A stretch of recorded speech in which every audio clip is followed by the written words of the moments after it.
Hello everyone, today we are going to start your new chapter and your chapter name is The Comet. It is a part 1. ठीक है, इस chapter के 2 parts हैं, तो आपका जो 9 चैप्टर है वो पार्ट 1 है और चैप्टर 10 आपका पार्ट 2 है. So before you read, a new comet has appeared in the sky and is heading straight for the earth. A head-on collision, which is nearly unavoidable, will mean the end of life on this planet. Scientists and religious leaders react to this situation in 2 different ways. What happens to the comet? ठीक है, तो यहाँ पे इस chapter में बताया गया है कि एक नया कॉमेट डिस्कवर हुआ है स्काई में और वो ऐसा कोलिजन है अर्थ के साथ जो कि अनअवॉइडेबल है, उसको अवॉइड नहीं कर सकते और वो अर्थ को डिस्ट्रॉय कर देगा. तो इसका मतलब क्या है कि हमारा जो प्लैनेट में लाइफ है वो ख़त्म हो जाएगी. Scientist and religious leaders react to this situation. तो साइंटिस्ट अपनी सिचुएशन के हिसाब से रिएक्ट कर रहे हैं और जो रिलीजियस लोग हैं जैसे कि पंडित हो गए वो अपने हिसाब से उसको रिएक्ट कर रहे हैं. 2 डिफरेंट वेज़ में रिएक्शन हो रहा है इस चैप्टर में. तो what happens to the comet, comet के साथ क्या होता है और क्या सिचुएशन आती है वो हम इस चैप्टर में पढ़ेंगे. So let's start. It was a moonless night in December. A burst of cool breeze from the window was enough to disturb the sleep of Indrani Devi. Half awake, she felt for the adjoining pillow, although she knew the answer. Datta was not there. ठीक है, तो एक moonless night है जहाँ पे moon दिखाई नहीं दे रहा है नाइट में, दिसंबर के टाइम, क्योंकि ठंडियों का टाइम है और एक ठंडी हवा जब विंडो से गुजरती है तो इंद्रानी देवी का जो नींद है वो डिस्टर्ब हो जाती है. वो आधी नींद में उठती है तो वो पाती है कि बगल में जो है दत्ता जी नहीं है. So he has gone to hobnob with the wretched Dibya. At least he might have bothered to close the door. Even as she muttered her complaints, Indrani Devi could not repress her smile. She knew how utterly oblivious her husband was of the practical problems of living. Didn't his doctor tell him to take special precautions against the cold? But he wouldn't remember to put on a sweater even it was laying on his beside chair. How could he when Dibya had put her spell on him. ठीक है, तो यहाँ पे जब that is Indrani देवी जब उठती हैं तो वो बोलती हैं कि ऑफकोर्स वो अपनी दिव्या के साथ ले गए होंगे, अपनी दिव्या के साथ होंगे. एटलीस्ट उन्हें बंद कर देना चाहिए दरवाज़ा जब वो यहाँ से गए होंगे. ठीक है, क्योंकि वो सो नहीं रहे थे, वो छत पे बैठे थे, आप देख सकते हो. ठीक है, एंड वो अपने आप में बोलती है, दैट इज़ इंद्रानी देवी. उनको पता है कि उनके हस्बैंड कितने जो प्रैक्टिकल प्रॉब्लम्स हैं उनकी तरफ ध्यान नहीं देते हैं, जो लाइफ की प्रॉब्लम्स हैं. ठीक है, उनके डॉक्टर ने उन्हें स्पेशली बोला है कि आप ठंड से बचें, लेकिन फिर भी क्या है, इवन कि स्वेटर उनकी पिल्लों में रखा हुआ था लेकिन फिर भी वो अपने साथ स्वेटर लेके नहीं गए. और ये सब इसलिए है क्योंकि दिव्या ने उन पर एक मैजिक कर रखा है. She picked up the white woollen pullover, wrapped herself in a shawl and made her way to the roof to break up his tit with Dibya. ठीक है, तो वो अपना वुलन, वाइट कलर का woollen pullover उठाती है, that is वो था, दैट इज़ दत्ता जी का, एंड अपने ऊपर वो एक शॉल ले लेती है और रूफ़ की तरफ बढ़ जाती है दिव्या को सबक सिखाने के लिए. She found them both huddled together eye to eye. At least Datta was looking into Divya's eye. ठीक है, तो जब वो पहुंचती है छत पे तो वो देखती है कि दिव्या और जो दत्ता की आई है वो एक दूसरे से मिली हुई है. एटलीस्ट दत्ता क्या है, दिव्या की आईज़ में देख रहे हैं. When Datta acquired his telescope he was so thrilled that he called it Divya Chakshu, divine eye. To Indrani Devi, the telescope was like a designing woman who had ensnared her husband, so she just called it Dibya and the name stuck. ठीक है, तो जब उनके husband हैं उन्होंने telescope उन्हें बहुत पसंद है और क्योंकि उन्होंने अपने टेलीस्कोप का नाम रखा है दैट इज़ दिव्या चक्षु. ठीक है, और जो इंद्रानी देवी है वो बहुत हेट करती है उनके टेलीस्कोप को और इसलिए वो हमेशा उसको सिर्फ दिव्या करके ही बुलाती थी. To Datta the telescope mark the fulfilment of the ambition of a lifetime. As an amateur astronomer he had longed for enough money to buy a good telescope and for enough spare time in which to observe the heavens. He got them both when he retired with ample money. The telescope was duly installed and long were the dark nights that Datta spent in star gazing. At least Indrani Devi thought so.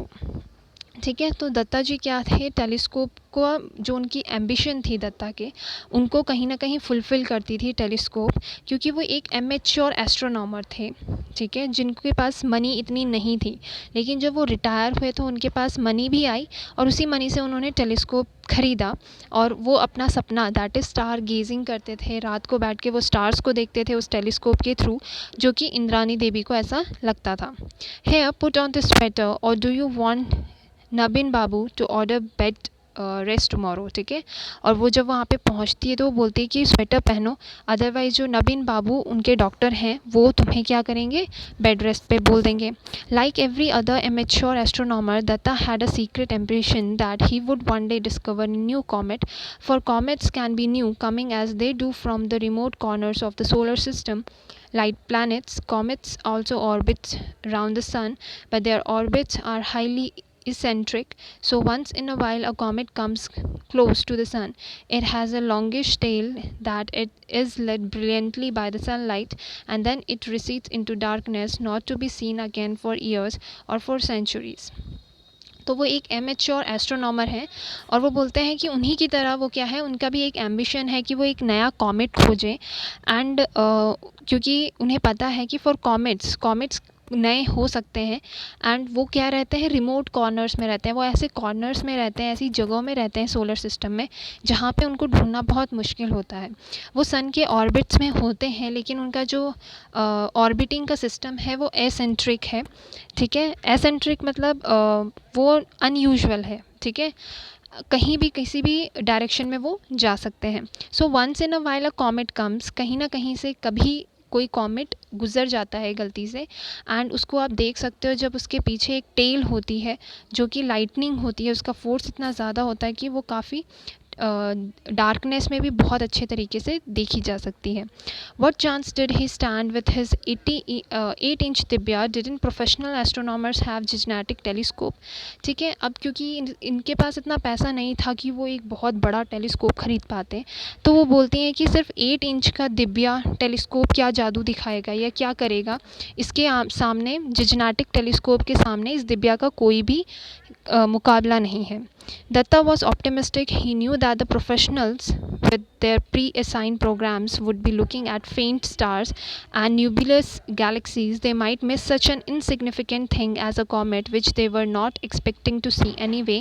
Indeed, amateurs had often discovered new comets which the professionals had missed. ठीक है, लेकिन दत्ता क्या है, optimistic है। Optimistic मतलब positive है। वो जो बड़े बड़े प्रोफेशनल्स हैं, इनके पास बहुत बड़ा टेलीस्कोप है, वो कहाँ देखेंगे, दैट इज़ जो ऐसी जगहों में देखेंगे जहाँ पे जो दूर दूर तक है।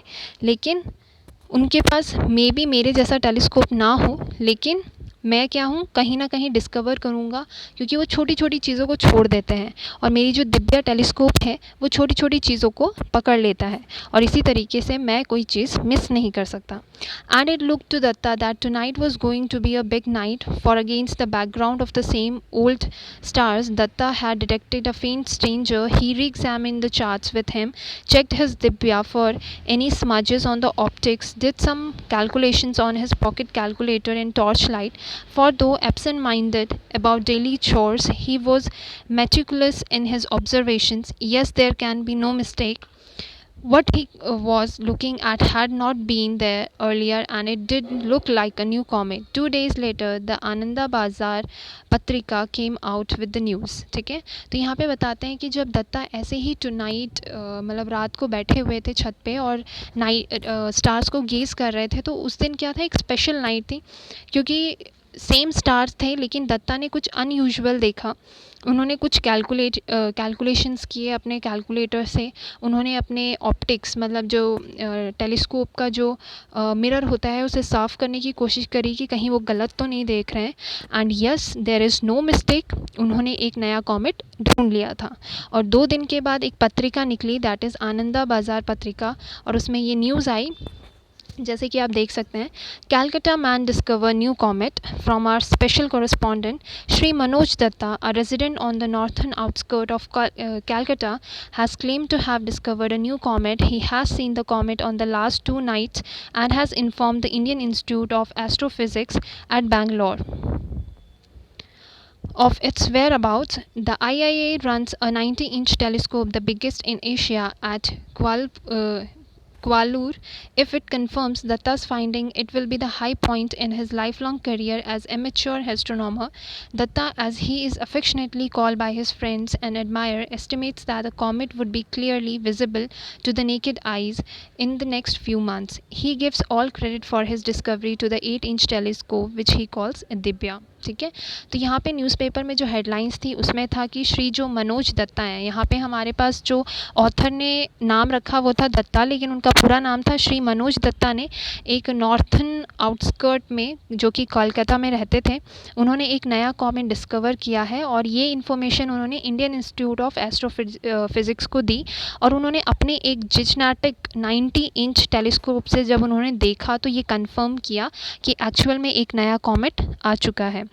एंड दत्ता's finding it will be high point in his life long career, क्योंकि वो एक एमेच्योर एस्ट्रोनॉमर थे तो उनके लिए बहुत बड़ी बात थी. हर कोई उन्हें, उनके फ्रेंड्स और फैमिली एडमायरर्स उन्हें दत्ता कह के पुकारते थे और उनका मानना है कि कुछ ही महीनों के बाद हम इसे खुली आँखों, नॉट टेलीस्कोप की ज़रूरत नहीं पड़ेगी बल्कि नेकेड आई से भी हम इसे देख सकते हैं. और जो दत्ता जी हैं वो पूरा क्रेडिट इस चीज़ का किसको दे रहे हैं? दिव्या, उनकी telescope. Thereafter, it took just 1 week for Comet Datta to be recognized and so named.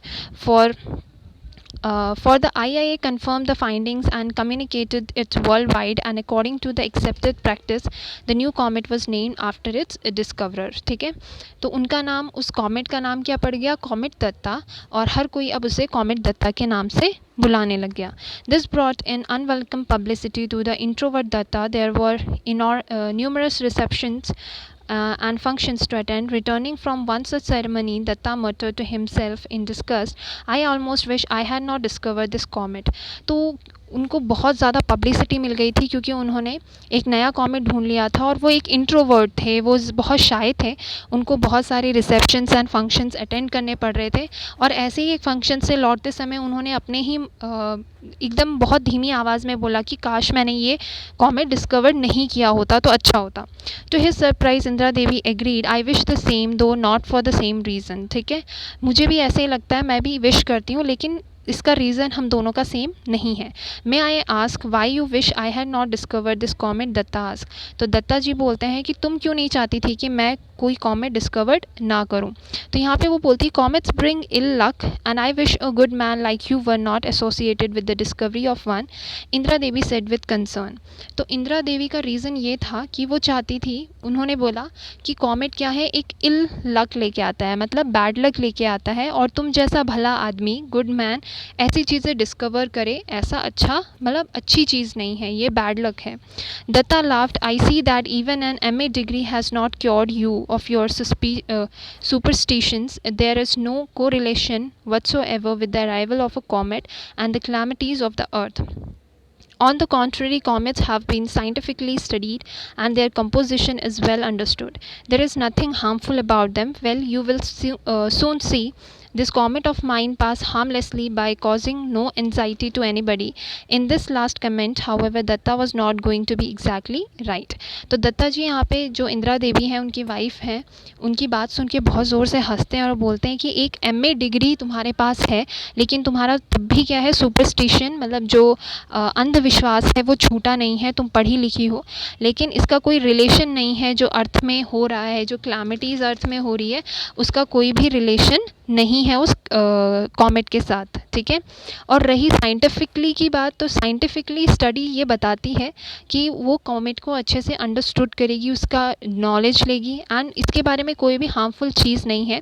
ठीक है, ये जो कॉमेट है ये आराम से अर्थ पास हो जाएगा और बिना किसी एंजाइटी के, बिना किसी प्रॉब्लम से ये अर्थ को छुएगा भी नहीं. लेकिन इस लास्ट कमेंट के बाद Datta was not going to be exactly right, लेकिन कुछ ना कुछ क्या है उनके साथ गलत होने वाला है, या फिर आप नेक्स्ट चैप्टर में पढ़ेंगे कि क्या, नेक्स्ट पार्ट में पढ़ेंगे कि ये अब क्या होता है. ठीक है, so in second part, in the spacious dining hall of King's College, Cambridge, the butler whispered deferentially in the provost ear and handed him an envelope on a silver tray. The provost beckoned James and passed on the envelope, saying, "It seems you are wanted urgently in your room." As he made his way towards the beautiful building, James opened the envelope. It contained a brief note. "Dear Dr. Frosty, the bearer of this note has been instructed to bring you to my office in London tonight. Please come without delay. I am making arrangements for your overnight stay in London. I regret the inconvenience caused to you and request you to keep your visit strictly confidential. Believe me, it absolutely essential. Yours sincerely, John Macpherson." ठीक है, तो in the spacious dining hall of Kings college, Cambridge की बात हो रही है यहाँ पे। ठीक है, एक पर्सन है जो कि कॉलेज में है एंड उनके पास एक लेटर आता है जिसमें लिखा रहता है कि आप फटाफट से यहाँ पे आ जाइए। डियर डॉक्टर फोर्स थी, ठीक है, इनका नाम है, एंड जल्दी से आप यहाँ पे आ जाइए। मैंने आपके ओवरनाइट का स्टे कर रखा है लंदन में, आप आइए यहाँ पे, और ये चीज़ कॉन्फिडेंशियल है, किसी को बताइएगा नहीं। और जिसने लिखा है उनका नाम है जॉन मैफरसन। ठीक है, the signature carried the designation under a defence science adviser her majesty government. तो जो जॉन है ये क्या है, एक डिफेंस साइंस एडवाइज़र है। A bowler-hatted man near the mantelpiece greeted him as James entered his sitting room. "I am Johnson, sir, security officer at Whitehall." He showed his identity card and continued, "I presume you know why I am here." तो जैसे ही doctor फोर्स्टी अपने room से निकलते हैं, उस hall से निकलते हैं, तो सामने एक पर्सन खड़ा रहता है। वो बोलता है कि मैं जॉनसन हूँ, और वो अपना आइडेंटिटी कार्ड निकालते हैं और बोलते हैं कि आपको पता ही होगा कि मैं कौन हूँ। "To the extent that is conveyed in this note," replied James, "he knew that it would be useless to ask Johnson for further details. I won't take long." तो यहाँ पे वो डॉक्टर जो है वो बोलते हैं कि ऑफ कोर्स ये क्या है, इस जॉनसन जो आदमी है इससे कुछ भी पूछना बेकार है, क्योंकि आई वॉन्ट टेक लॉन्ग, और वो उनसे पूछते हैं कि मैं ज़्यादा समय नहीं लूँगा क्योंकि उन्हें पैकिंग भी करनी थी। Johnson's Ford Cortina brought them to Whitehall in less than 90 minutes. It took them another 10 minutes to reach the chambers of Sir John Macpherson. Having introduced James to Sir John, the quiet but efficient Johnson slipped out. ठीक है, तो Johnson उनको एक white hall में लेके जाते हैं 90 minutes के अंदर एक हॉल में, एंड वहाँ पे वो दैट इज़ जॉन के साथ इंट्रोड्यूस करते हैं और जॉनसन वहाँ से चला जाता है। "Doctor Forsey, my apologies for this imposition on your time." Sir John advanced with outstretched hands to avoid any further delay. "I will come to the point right away." Sir John handed him a typescript. "Why, it is my paper to nature. How did you get this original manuscript?" James was surprised and somewhat uneasy. ठीक है, तो John यहाँ पे बोलते हैं McPherson. ठीक है, John यहाँ पे अपने आप को इंट्रोड्यूस किए बिना बोलते हैं कि मुझे ज़्यादा इंट्रोडक्शन की ज़रूरत नहीं है क्योंकि हमारे पास टाइम बहुत कम है, और वो उनको एक टाइपस्क्रिप्ट हैंडेड करते हैं डॉक्टर फोर्स्की को। ठीक है, और जब वो अपना टाइपस्क्रिप्ट हुआ पेपर देखते हैं तो वो बोलते हैं ये पेपर तो मैंने लिखा था, मतलब वो एक प्रोफेसर थे, वो पब्लिश किया था उन्होंने, और ये ओरिजिनल है, ये तुम्हें कहाँ से मिला? Sir John saw his anxiety and continue, "Taylor the editor of Nature is a friend of mine." जिसको आपने पब्लिश करने के लिए बोला था, जिस एडिटर को, वो मेरा फ्रेंड है। "I had asked Nature to publish it without delay since it is very important." James look puzzle. "I agree that it is important, so important in fact that it must never be published. That is, if what you say is correct." Sir John lit his pipe. ठीक है, तो यहाँ पे वो बोलते हैं कि ये चीज़ मैंने नेचर, जो मेरा नेचर पब्लिशर है, उसको मैंने ये बुक पब्लिश करने के लिए दी थी, और वो बहुत ज़्यादा कंफ्यूज हो जाता है कि ये चल क्या रहा है। तो यहाँ पे जॉन बोलते हैं कि ये इतना इम्पॉर्टेंट है कि इसको पब्लिश नहीं किया जा सकता जो आपने लिखा है, और वो अपना पाइप मतलब सिगरेट जो पाइप होता है उसे पकड़ते हैं। James would never have tolerated aspersions on the accuracy of his work or the imperial order that it must be suppressed, but he knew Sir John to be respected scientist and was willing to hear him out. "Please do not misunderstand me, Dr. Forsyth. I met Taylor today at lunch in the club where he showed me your paper. I still retain enough interest in astronomy, you know, and he asked for my opinion before sending it to professional referee. I immediately realized that your result has profound implication if it is correct." ठीक है, तो यहाँ पे वो अपने आप को clear करते हैं मैकफरसन, ठीक है, जॉन, कि आप मुझे गलत मत समझे डॉक्टर फोर्स्टी, टेलर मेरे फ्रेंड है, और जब मैं उनके पास लंच में गया तो उन्होंने अपना पेपर मुझे दिखाया, आपका पेपर जो एडिटिंग के लिए आपने भेजा था, और उन्होंने एज अ रेफरी मतलब देखने के लिए सिर्फ मुझे दिया। और जब मैंने वो सारी चीज़ें पढ़ी तो मुझे बहुत एहसास हुआ कि अगर ये सब करेक्ट हो जाएगा तो बहुत गलत होगा। Let me assure you sir John that it is correct, I stake my reputation on it, James could not contain himself any more. ठीक है, तो जो डॉक्टर फोर्सी को यहाँ पे जेम्स भी बोला गया है। ठीक है, तो वो बोलते हैं कि लेट मी एश्योर, मैं आपको एश्योर करता हूँ कि ये सारी चीज़ें गलत हैं, क्योंकि मैंने पूरी रेपुटेशन इस पे लगाई है, पूरा नॉलेज इस पे लगाया है। Do you realise what will happen if comet Datta collide with the earth as you predict it will. ठीक है, तो आपने जो जर्नल या आपने जो पब्लिश करने के लिए बुक दी है, जो जर्नल दिया है, अगर ये आपको रियलाइज़ है, अगर ये सच में जो कॉमेट दत्ता है वो अर्थ के साथ कोलाइड हो जाएगा तो क्या होगा, ये प्रिडिक्शन आपका सही है। The effects will be catastrophic, that is why I have taken extra care to verify my calculation, barring rare circumstances the collision is inevitable. James was confident but sir John picked out the one qualifying phrase, what are those rare circumstances. ठीक है, उन्होंने बोला कि इसके effects बहुत भयानक होंगे और इसीलिए मैंने एक्स्ट्रा कैलकुलेशंस करे हैं, लेकिन इनके रेयर सर्कमस्टांसेस हैं जिनकी वजह से ये हम कोलिजन अवॉइड नहीं कर सकते हैं। तो जो जॉन है वो बोलते हैं कि कौन से रेयर सर्कमस्टांसेस हैं। Well it might collide with some asteroid before reaching here, or it might just split up when near the sun, or it might evaporate. ठीक है, तो वो बोलते हैं या तो वो किसी और एस्टेरॉइड से टकरा जाए तब वो अर्थ तक नहीं पहुंचेगा, या फिर वो कहीं पे स्प्लिट हो जाए, स्प्लिट मतलब अलग अलग हो जाए, या फिर वो इवेपोरेट हो जाए सन के सामने। But one can't count on these fortuitous circumstances. We have to proceed on the assumption that Comet Datta will collide with the Earth. Cometary collisions are expected to occur once in 10 million years, but now we know that the next one will occur in a year. ठीक है, तो यहाँ पे वो बताते हैं कि ये circumstances हम इन पे डिपेंड नहीं हो सकते और ढील नहीं दे सकते हैं, भूल नहीं सकते इस चीज़ को, क्योंकि ये 10 मिलियन ईयर्स में एक बार पक्का ऐसा होता है कि अर्थ के साथ कोलिजन होता ही है। 10 months to be precise, interjected James. और जेम्स क्या बोलते हैं यहाँ पे, सिर्फ 10 months के अंदर ही जो कॉमेट दत्ता है वो अर्थ के साथ कोलाइड हो जाएगा, मतलब टकरा जाएगा। Thank you for the correction, do you realize that we have only 10 months of survival left for the entire living species on the earth, don't you think we have to do something to stop all this. ठीक है, तो वो बोलते हैं thank you for the correction, मुझे बताने के लिए कि 10 months रह रखे हैं, लेकिन तुम्हें पता है कि 10 months ही है हमारे पास सिर्फ अपने अर्थ को बचाने के लिए, अदरवाइज़ कोई हमारी पूरी स्पीसीज़ क्या है, ख़त्म हो जाएगी ह्यूमन बीइंग की। हमें इसे स्टॉप करने के लिए कुछ करना होगा। A fleeting smile cross James face just like a civil servant, as if we are facing here a minor breakdown of law and order. He thought to himself aloud, he said how may I ask can we prevent this natural catastrophe. और यहाँ पे James क्या है, एक हल्की सी smile देते हैं और बोलते हैं कि दैट इज़ इस नेचुरल जो क्लैमिटी है, कैटास्ट्रॉफी है, प्रॉब्लम है, उसको हम कैसे सॉल्व आउट कर सकते हैं। I don't know but we have to option but to try, I think we need more than 2 brains to handle this situation. It is essential to call an urgent meeting of experts from all over the world to think of a countermeasure, and of course in total secrecy think of the panic in the world if this dreadful news leak out. Sir John glanced at the manuscript in James' hand. ठीक है, और जो John है वो बोलते हैं कि हमें कुछ ना कुछ तो करना ही होगा, हम सिर्फ बैठे नहीं रह सकते हैं, अपने अर्थ को डिस्ट्रॉय होते हुए देख नहीं सकते हैं, हमें पूरे वर्ल्ड से एक्सपर्ट्स को यहाँ पे बुलाना होगा और कुछ ना कुछ करना होगा।